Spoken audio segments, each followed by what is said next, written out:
Dad was born Francis Owen Wells, only child of Dorothy and Raymond in Highgate, North London.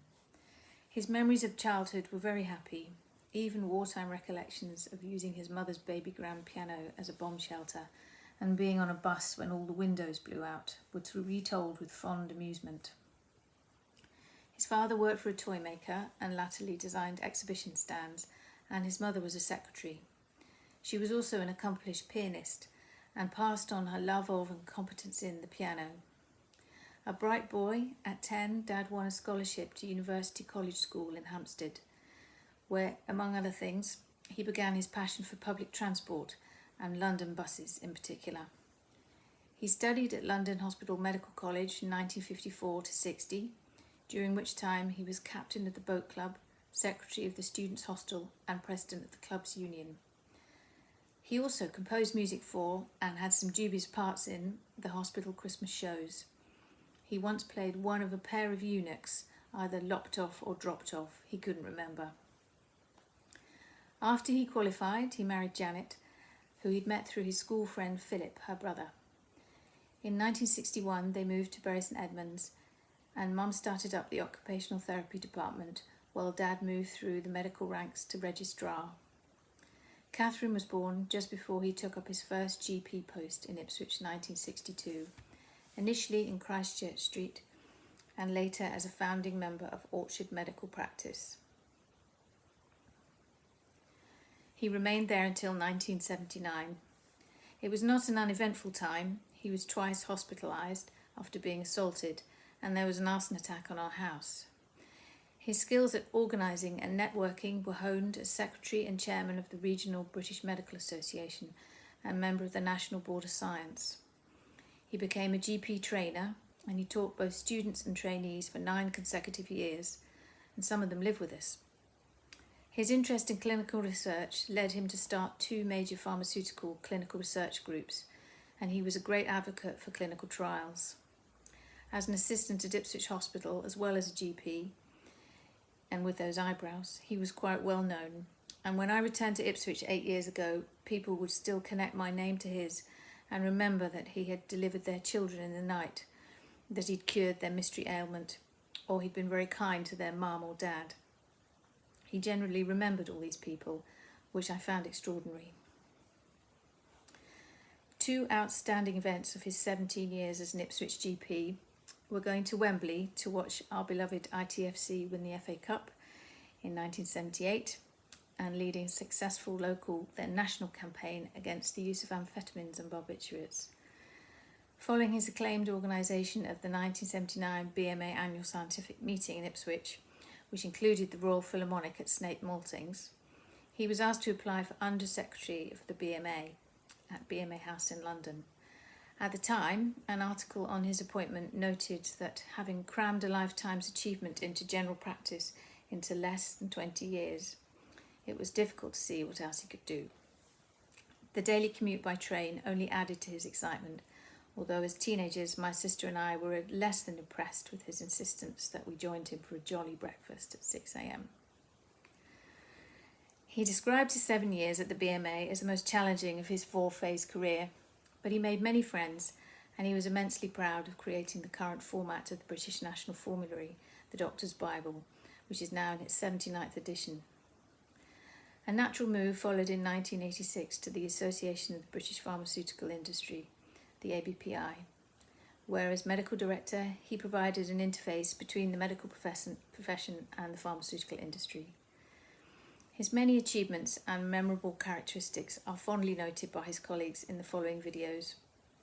His work took him often to Europe, and sometimes much further afield, where he'd always check out the public transport, the local churches and the cuisine, not least the wine. He sent postcards from everywhere, with his copperplate prose defying the stereotyped image of a doctor's handwriting.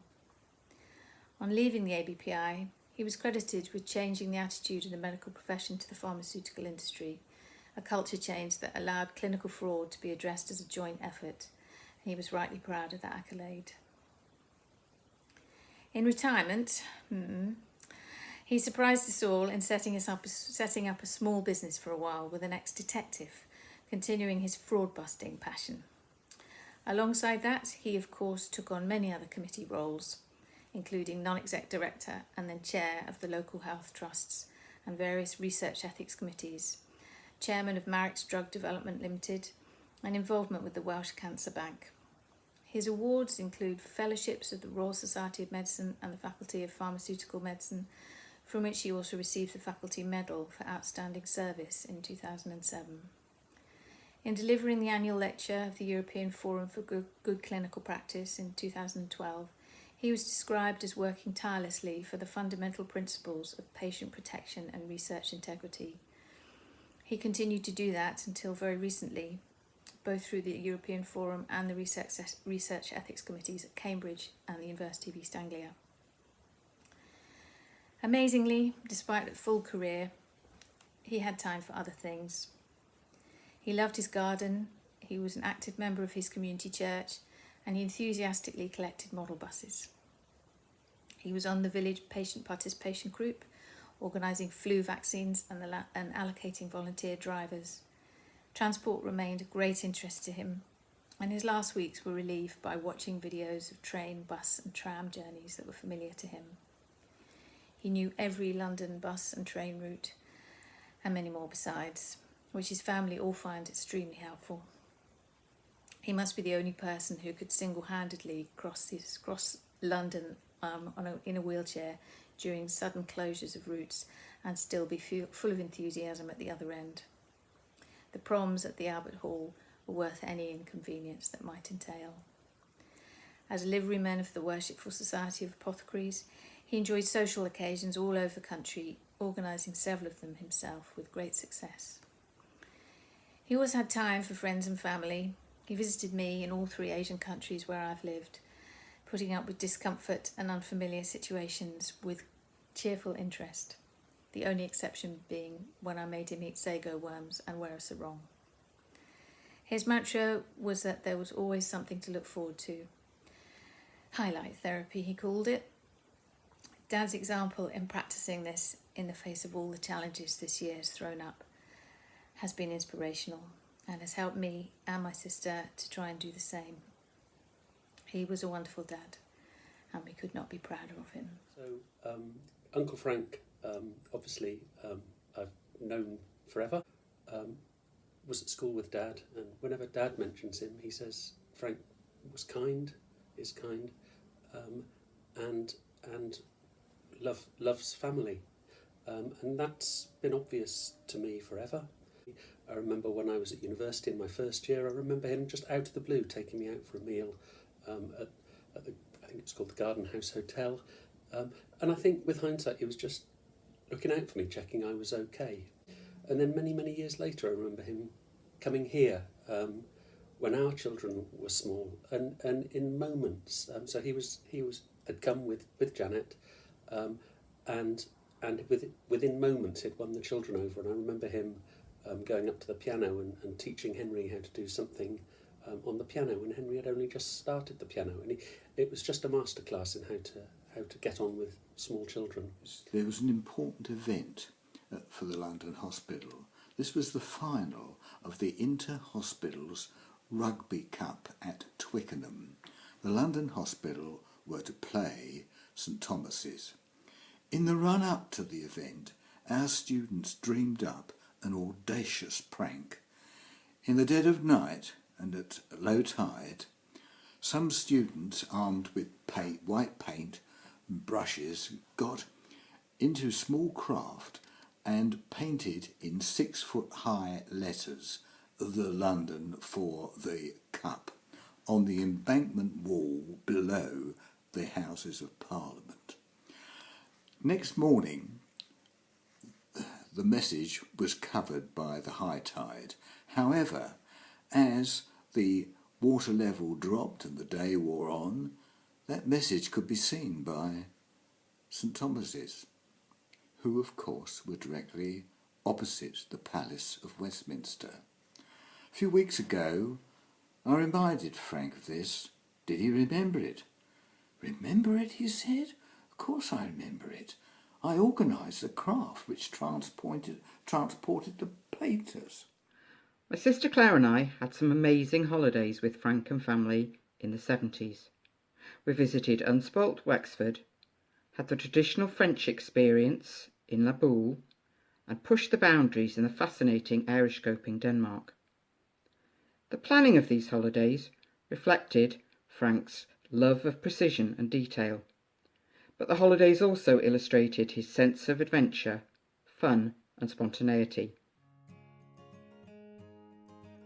Hannah and I have chosen a poem that we think describes exactly how our granddad would like to be remembered.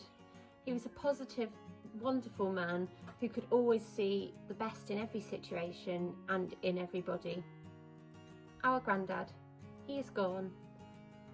You can shed tears that he is gone, or you can smile because he has lived. You can close your eyes and hope that he will come back, or you can open your eyes and see all that he has left. Your heart can be empty because you can't see him, or it can be full of the love he shared. You can turn your back on tomorrow and live yesterday, or you can be happy for tomorrow because of yesterday. You can remember he and only that he is gone, or you can cherish his memory and let it live on.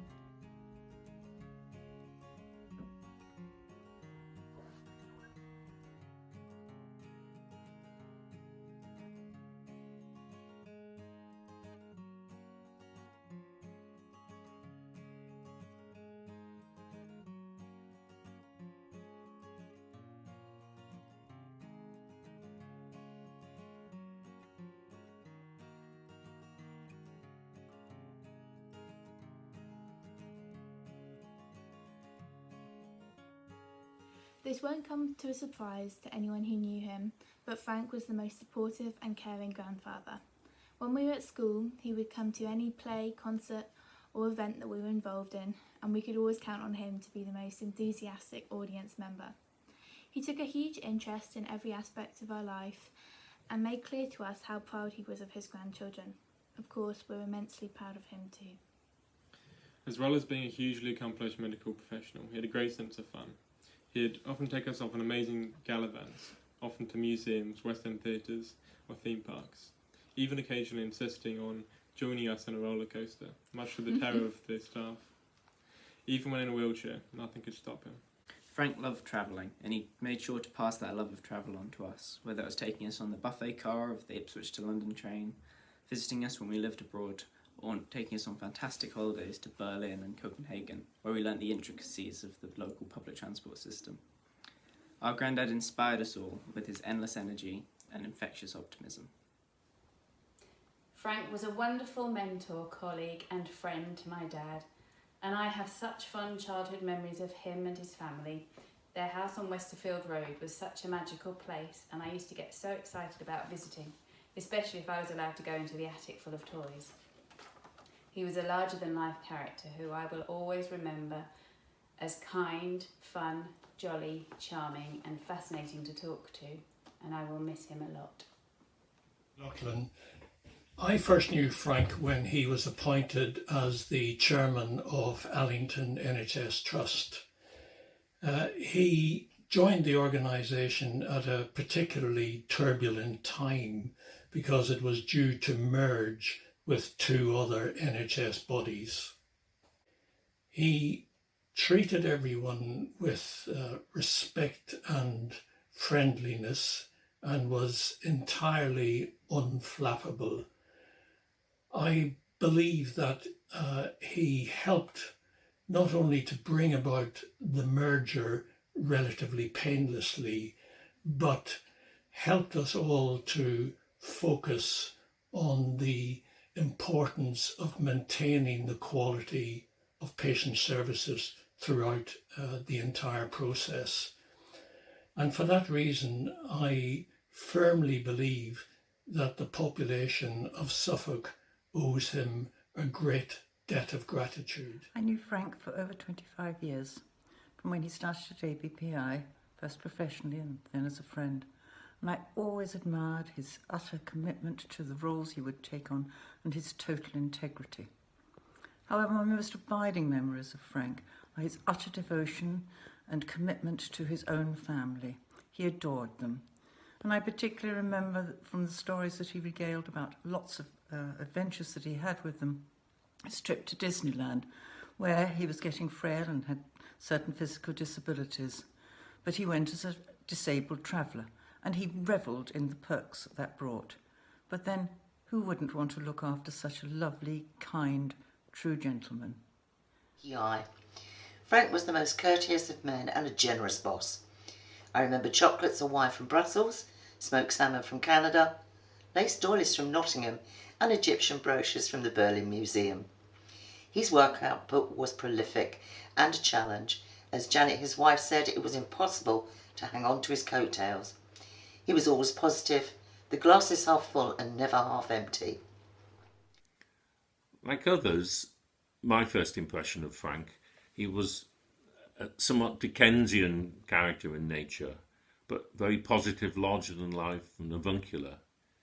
I don't think that view ever changed, but I recognised early on behind that avuncular nature was somebody who was quite brave and not afraid to tackle some quite difficult issues. I do think I was a disappointment for Frank, though, in my taste in music over the years, particularly as I could never share his enthusiasm for composers such as Nielsen or Humperdinck. He would often try and always failed when with the ABPI, when he'd come into the office the morning after a BBC prom at the Albert Hall, and he would try to convince me of the greatness of a particular piece of music he'd heard the night before by humming that piece to me.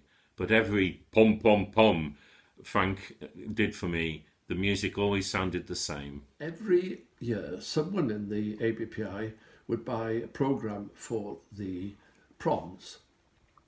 And Frank and I would go through it and see which concerts we wanted to go to. And after a couple of years, he said to me, "Dar, you're really boring. You don't want to go to the sort of concerts I'm interested in. And you've got to sort of extend your knowledge to some extent. So what we'll do, I'll pick a concert in every programme that I know you won't like. I'll get a couple of tickets, and we'll see how we get on." So I owe a lot to Frank because he extended my musical knowledge significantly. But the one other thing that was particular about his musical interest was the fact that he could remember almost every piece of music that I'd ever heard of. And if I said to him, "Frank, last night I heard someone playing Schubert's a bagatelle," I think it was Bagatelle number 3 in B minor or something of that sort. Frank would go, "Oh yes, that's the one that goes bum bum bum bum bum," and he always was spot on. This is how we remember Frank, always with a smile, attentive, listening, thinking about the next steps already. Frank invited my husband and myself to his wonderful house in Capel St. Mary a couple of years ago, and he brought us and showed us the Flatford mill at the river Store. And my husband cut a little branch of one of the willow trees at this riverside, and we planted it in our garden. And as you can see, it has grown to a big tree, and it's still keeping growing. And every day that I leave my house and come back to my house, I see this wonderful tree, and it reminds me of Frank. Frank was a man of huge achievements, and his contribution to scientific research is exceptional. Yet he retained his humility, and he enjoyed discussions with people of all levels within our industry and our area of interest. That in the scientific community is actually rare. Frank was a very special man. Frank's major work was, in my view, to identify research fraud and to ensure that host institutions, including universities, establish committees and systems to root out and punish any miscreants. He showed huge dedication and drive in this cause. In closing, Frank was a role model for a good medical practitioner. He made the care of his patients his first concern, displayed all 6 of the other patient-centred attributes advocated by the General Medical Council, and contributed hugely to the 8th, to be honest and trustworthy. What a man. Frank involved me in the local and national BMA from 2003, and I am only gradually learning of his extraordinary career, particularly in collating the British National Formulary, a testimony to his enthusiasm and commitment. I admired his bravery in coping with his various illnesses, his love for his family, and his undaunted Christian faith. I will particularly miss the mischievous Frank. London. Frank was a liveryman of our society and also a freeman of the City of London. He organised a lot of social events for us, and in September 2018 he took us all to Bury St Edmunds, where we stayed at the Angel Hotel and where he introduced us to the Mechanical Musical Museum near Stowmarket. He contributed hugely to the Society's charity, which supports one financially destitute medical or pharmacy student at every university in England and Wales each year. We salute his life of medical service and will miss his very warm friendship. Frank was such a wonderful inspiration. He'd clearly achieved so much in his life, and he brought all his valuable medical experience to work with us at the patient participation group at our local surgery. He had so much enthusiasm and never let his mobility problems get in the way of volunteering to help with anything like the flu days. He cared a great deal for the patients and for the staff at the practice, and he will be sorely missed by us all. I remember him as such a caring and professional doctor who was genuinely concerned for the welfare of his patients. His approachable manner gave me and many others confidence and reassurance. And later, during my professional career, I was fortunate to be involved with him in projects and initiatives where his knowledge and experience of medical matters was heavily relied upon by myself and many others. Many years later, I was surprised to meet him again as we were both elected to serve on the Constable Country Medical Practice, PPG. I was delighted to be working with him again, as I knew he'd bring the same qualities to this committee as I had been privileged to witness and benefit from so many years before. He was great fun, loved a bit of cake, loved good food, and of course he loved a nice glass of chilled white.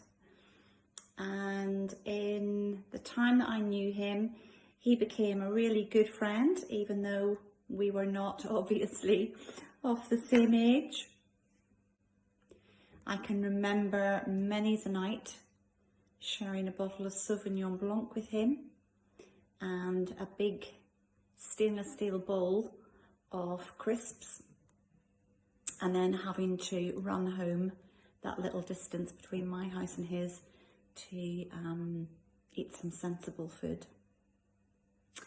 Anyway, he is very sorely missed by me and by Jake and by my mum, and I am so glad that I knew him and I shared part of his life and that he shared part of mine. Frank, we remember and miss the fun, laughter, games, hugs and silliness, the countless meals we shared, steak Saturdays at your table and venison around ours, making sausage casserole together, eating bay leaves from your garden, just us two at Pizza Hut for my birthday, kippers for breakfast, just us, as it's not everyone's cup of tea, my 40th at Hintlesham Hall, where you licked your plate and caused much giggling. You enriched the lives of our family, enabled us to experience things we never would have without you. Regular theatre treats, West End visits, even the Royal Albert Hall. We are each so grateful for having had your friendship. Such a generous, loving soul. Au revoir, Frank. I first met Frank 7 years ago when he was a witness at Steve and Rosie's wedding. Soon after, he joined us at Capel Community Church and became part of our church family. Frank has been such a blessing. I'm always amazed at God's perfect provision and timing. Frank arrived just as my son Matt was starting applications to medical school, and Frank took a helpful interest and gave him interview practice and loads of good advice. Matt had the amazing privilege of being Frank's apprentice at the Worshipful Society of Apothecaries. His legacy lives on not just in the medical world and the lives of family and friends, but also through his prayer and intercession. Hello, young Frank, train buddy here. Thank you for all the memorable steam-hauled runs we shared. We both agreed they were real fun times. By the way, you are totally forgiven for leaving me on the platform at Carlisle whilst you carried on grandly in Pullman first class. Think no more about it.